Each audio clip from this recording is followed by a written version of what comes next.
perform their constitutional functions without interference.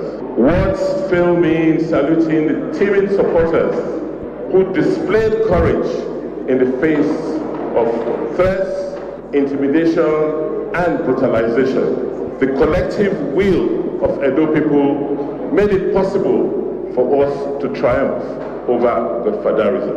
We thank you all. I am eternally grateful to my party, the People's Democratic Party, PDP.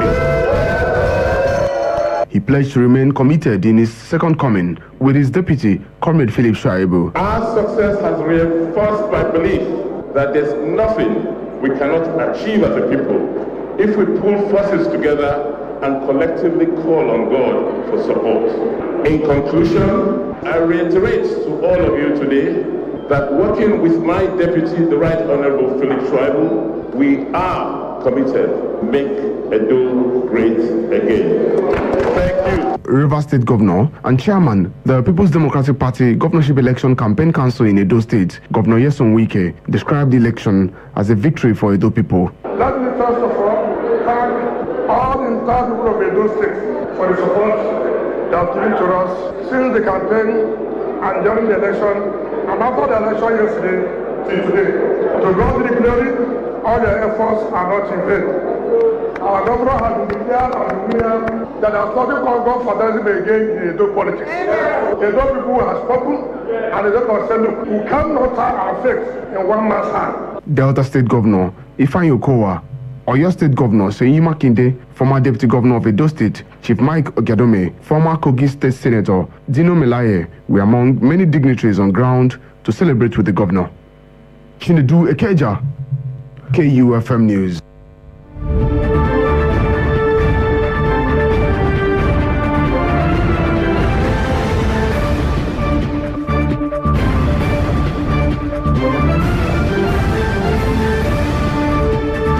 Moving on, the All Progressives Congress APC has congratulated Governor Godwin Obaseki on his re-election as the governor of Edo State.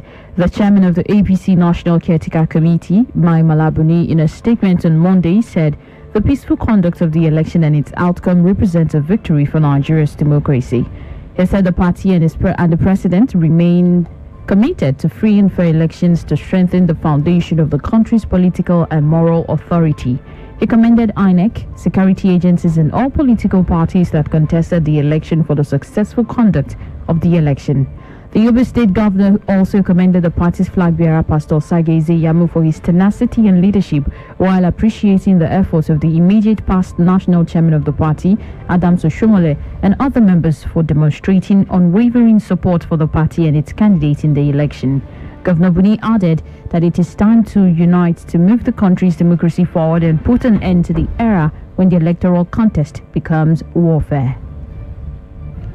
More reactions have continued to troll the re-election of Governor Godwin Obaseki and candidate of the People's Democratic Party (PDP) in the September 19th governorship election. A constitutional lawyer, Olaiwola Afolabi, who described the election as one of the best conducted in recent times, said the outcome showed the true will and expectation of the people. He was of the opinion that September 19 should be immortalized and marked as Democracy Day in Edo State. Everybody is happy in Edo State, and it shows that when a governor works for the people will reciprocate him in election. And what you have done, Obaseki has worked everywhere, and I want Obaseki to declare September 19 as Democracy Day in Edo State, because that's the day Godfather was removed in Edo State. We are very happy. Now, that cap now has sent to Ekiti State. 4+4 of Bane.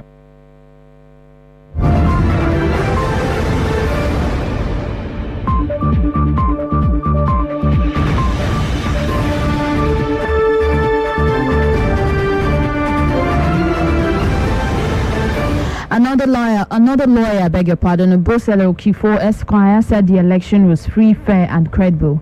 He therefore advised Pastor Sageze Yamu not to bother challenging the outcome of the election in court, saying it will be a waste of time and resources. This is overwhelming. There was no case of ringing. The election came in free and fair. There was no problem. It was peaceful. Everybody can attest to that. I wonder what he wants to prove in court if he goes to court. So my advice to him is that he should keep his gunpowder dry, cooperate with the incumbent, cooperate with Edo State, make sure that we move forward. Then at the end of the day, in 2023, he could go in for a senatorial ticket. And I'm sure he will get it.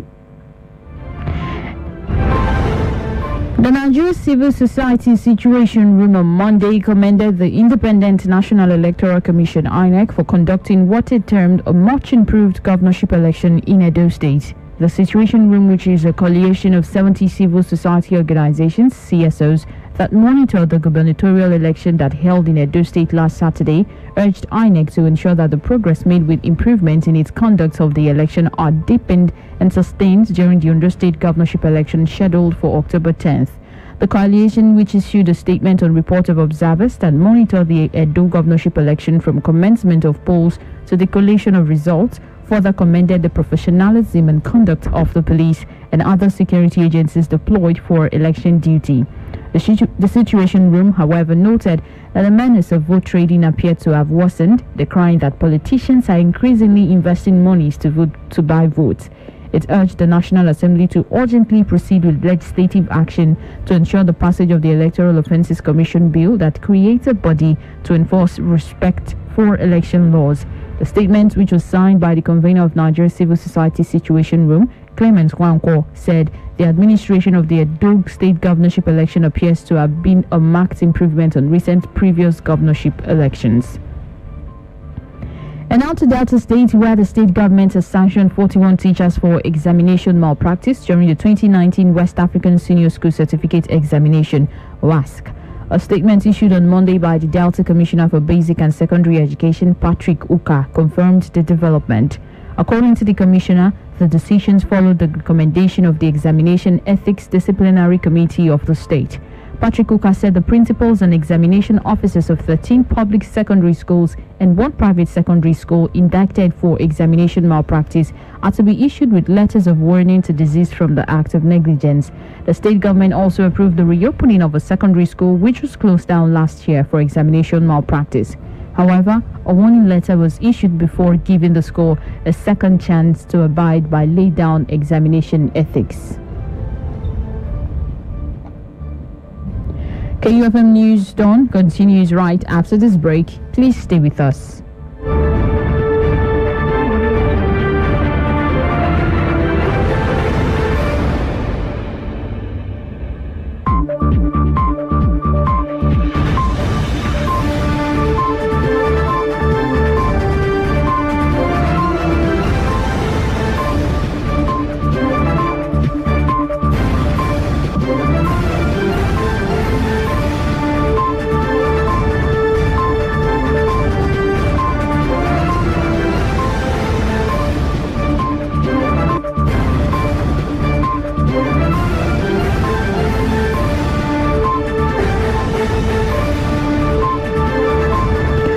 Welcome back. You're still listening to News Dawn on KU 92.7 FM Benin City, and now to the rest of the news.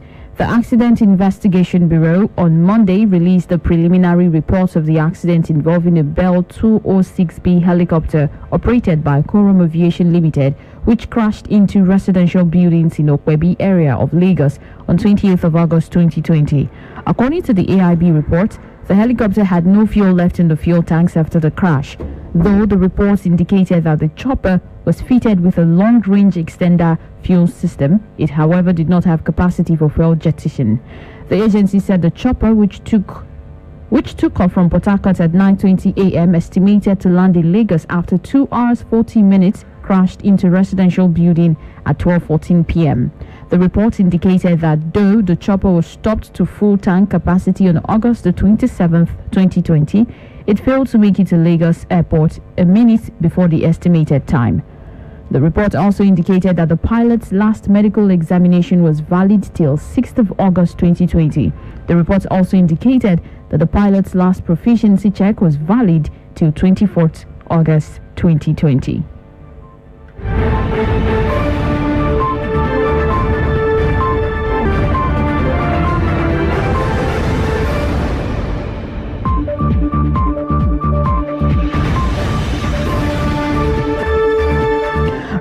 3 persons on board, 1 pilot, an engineer, and a fitter mechanic died. However, no casualty was recorded from those on the ground.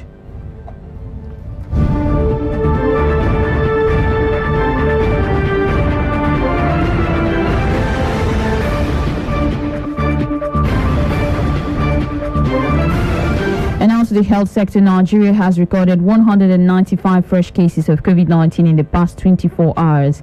The Nigeria Center for Disease Control, NCDC, disclosed this in its latest update on Monday night. According to the agency, the new cases were recorded in Lagos, the FCT, and 9 other states. While Lagos reported 39 cases, the FCT recorded 15 fresh infections respectively. Others include Enugu 51, Gombe 40, Plateau 23, Rivers 12, Kaduna 8, Ondo 3, Bauchi 2, Edo and Ogun each reporting 1 case. On a positive note, the country has been able to manage 48,674 cases effectively since the initial outbreak of the virus on February 27th.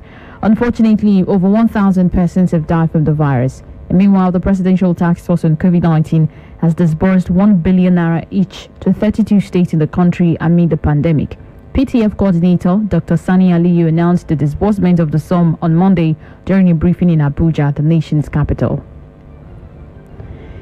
The 26 officials of the Federal Road Safety Commission FRSC kidnapped along Mararaban Udege in Nasarawa State have regained their freedom. The state governor Abdullahi Sule disclosed this on Monday at the government house in Lafia, the state capital. Governor Sule said the recent release of the remaining batch of 7 officials has led to the complete freedom of the FRSC operatives that were abducted last week. 3 of the officials had earlier been rescued by security personnel on September 15th, a day after 10 officers of the corps were seized in an attack by suspected bandits. The FRSC officials were traveling for a training program at the Commission Academy in Udi when they were attacked by suspected bandits. Following the abduction, the police authorities in Nasarawa State announced the rescue of 3 operatives earlier.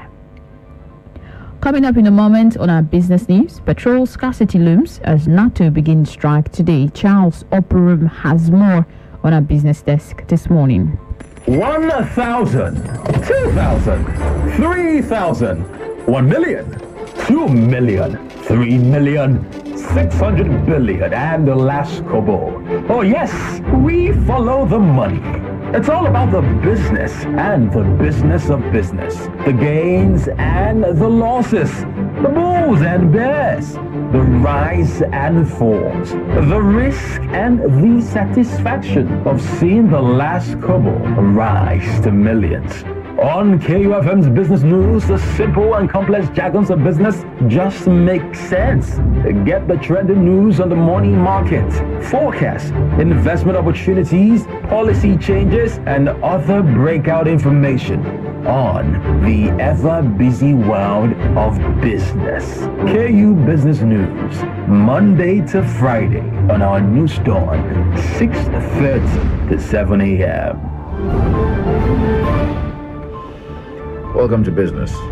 Petrol scarcity may surface across the country as the Nigerian Association of Road Transport Owners on Monday ordered tanker drivers nationwide to halt operations beginning from Tuesday, September 22nd, 2020. NATO gave the directive in Abuja in protest against the federal government's ban on petroleum trucks above 45,000 liters from plying Nigerian roads. NATO is the umbrella organization of all commercial vehicle owners in Nigeria engaged in the haulage of petroleum products, general cargoes, and movement of goods and passengers within the country and the West African sub-region. Speaking at a press briefing in Abuja, NATO's national president, Yusuf Othman, said members of the association would have to park their trucks on Tuesday and Wednesday as a warning to government against the abrupt ban. He said NATO received with grave shock the recent government's decision to place immediate ban on all petroleum trucks above 45,000 liters capacity from plying Nigerian roads. Othman said the sudden ban was highly insensitive and unappreciative of the efforts NATO members in the sensitive distribution and supply chains of petroleum products across the country. He said none of the major transport companies across the country could continue any form of operations with this policy within this short time frame, adding that if the ban was not lifted, the association would begin a full-blown industrial action. Transactions on the floor of the Nigerian Stock Exchange started the week on a positive note as a marginal gain of 1 billion naira was recorded on Monday. However, the market breadth closed negative with 16 losers against 9 gainers. The key market indicator, the NSE All Share Index, declined by 0.007% as investors leveraged undervalued stocks. The ASI rose by 1.78 basis points or 0.007% from 25,572.57 index points last Friday to 25,574.35, while the market capitalization of equities was up by 1 billion naira to close at 13.365 trillion naira from 13.364 trillion naira. On the activity chart, the premium subsector dominated in volume with 84.04 million shares traded in 1,232 deals. The subsector was enhanced by trading activities on the shares of FBN Holdings PLC and the United Bank for Africa PLC. The insurance subsector was boosted by trading activities on the shares of Mutual Benefits Assurance PLC and Lasaco Assurance PLC, with 26.66 million units traded in 188 deals. In all, investors exchanged a total of 196.12 million shares in 3,542 deals on Monday. Further analysis of the day's trading showed that ABC Transport PLC led the gainers chart with 10% to close at 33 kobo per share. Wapik Insurance PLC followed with 8.11% to close at 40 kobo per share, while UACN PLC appreciated by 5.79% to close at 6 naira 40 kobo per share. On the other hand, Champion Breweries Nigeria PLC led the losers chart with a drop of 10% each to close at 81 kobo per share. Red Star Express PLC followed with a loss of 9.20% to close at 2 naira 96 kobo per share, while Japol Oil PLC dropped by 4.76% to close at 20 kobo per share. And finally, on business, declining export receipts from oil and speculative activities of the Bureau de Change operators, among other challenges of the COVID-19 pandemic on the economy, will put more pressure on the naira. The Central Bank of Nigeria said this in its report on monetary, credit, foreign trade and exchange policy guidelines for fiscal years 2020-2021.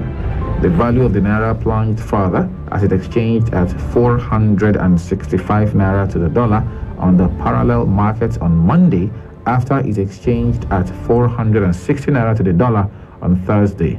It had earlier exchanged at 430 naira to the dollar when the CBN commenced forex sales to the BDCs earlier in September. Sequel to the COVID-19 pandemic, the CBN said the viability of the external sector in 2020 was expected to deteriorate given the present worsening current account balance and depletion of external reserves, driven largely by decelerating export receipts, particularly oil. Specifically, it added the degree of external reserves as accumulation was expected to decelerate as outflows were expected to outweigh inflows. And that's it on business. In sports, Novak Djokovic wins Italian Open with victory over Diego Schwartzman. More to come in our sports bulletin.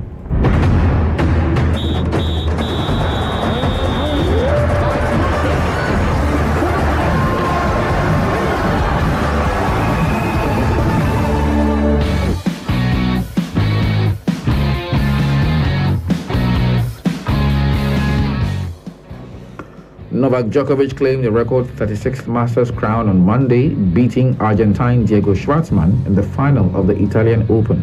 The world number one won 7-5, 6-3 to break a tie with Spanish rival Rafael Nadal for most Masters titles.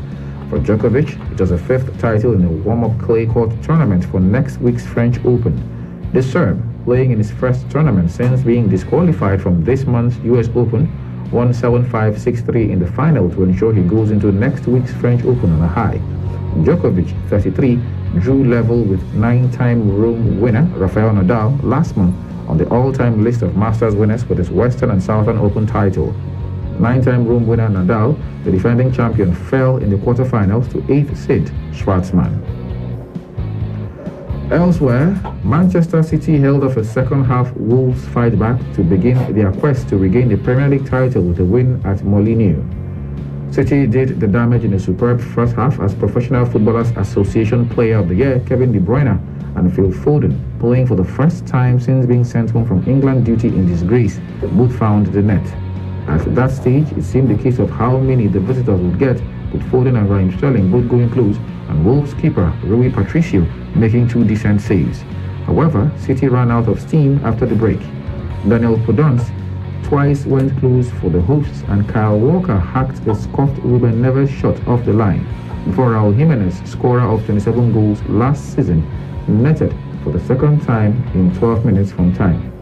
However, Wolves were unable to repeat last term's exploits when they came back from 2-0 down to win this fixture, and Gabriel Jesus' injury time effort sealed victory for Pep Guardiola's side.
And finally, in sports, Super Eagles head coach Gernot Rohr will include CSKA Moscow winger Chidera Ejike and Austria-based duo Samson Tijani and Tobias Lawal in his squad for next month's friendlies against Cote d'Ivoire and Tunisia.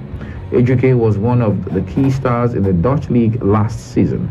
The winger linked up with CSKA Moscow from Eredivisie outfit Heerenveen last month. He has scored once in 3 league outings for his new club this season. Former Golden Eaglets captain Tijani, who is on loan at TSV Hartberg from Red Bull Salzburg, will also get the chance to play at a senior level for the first time. Lawal, 20, is a goalkeeper who plays for Austrian side Linz. The Super Eagles will face the Elephants of Cote d'Ivoire on October 9th, with other fixtures against the Carthage Eagles of Tunisia to be held 4 days later. Both games will be played at a yet-to-be-named venue in Austria. And that's it on sports, with that sports story. And that's it on sports. I am Charles Uprum. Back to you, God's love, Orlando. Thank you so much, Charles. And that's the news. But before we go, let's take a quick recap of the headlines.